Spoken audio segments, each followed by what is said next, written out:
Buat kalian yang mau belajar trading kripto, tonton video ini. Cuma 20 menit. Saya jamin kalian pasti bisa. 3 kesalahan trader kripto pemula yang membuat kalian sering rugi adalah: 1.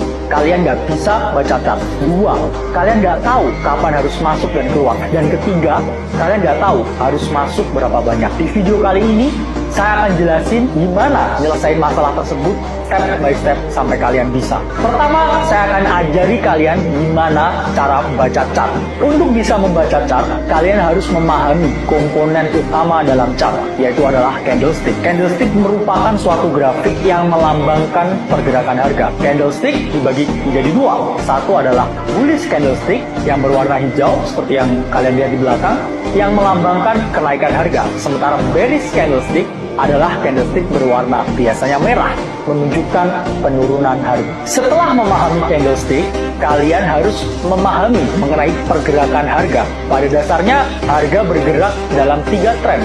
1. Bullish trend atau kenaikan. 2. Bearish trend atau penurunan. Dan ketiga adalah sideways trend atau stagnan.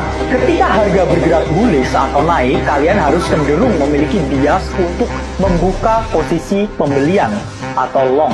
Ketika harga bergerak turun, kalian harus cenderung memiliki bias untuk mengambil posisi penjualan atau short. Dan ketika harga sideways, kalian bisa melakukan posisi pembelian atau penjualan. Ciri-ciri market yang bullish adalah market selalu membentuk higher low dan higher high.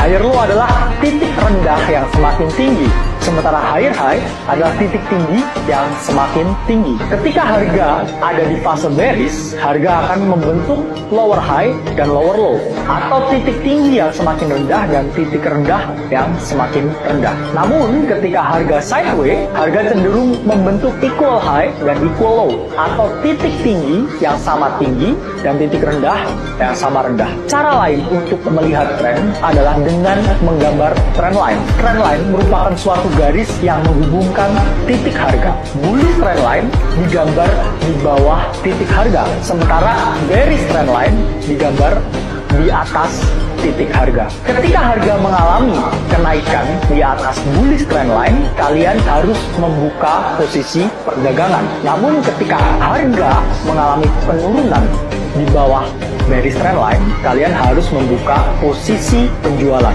Dari penjelasan tersebut, saya yakin kalian udah tahu gimana cara membaca chart. Sekarang kita lanjut ke topik yang kedua, yaitu mengetahui kapan harus masuk dan kapan harus keluar. Dalam trading terdapat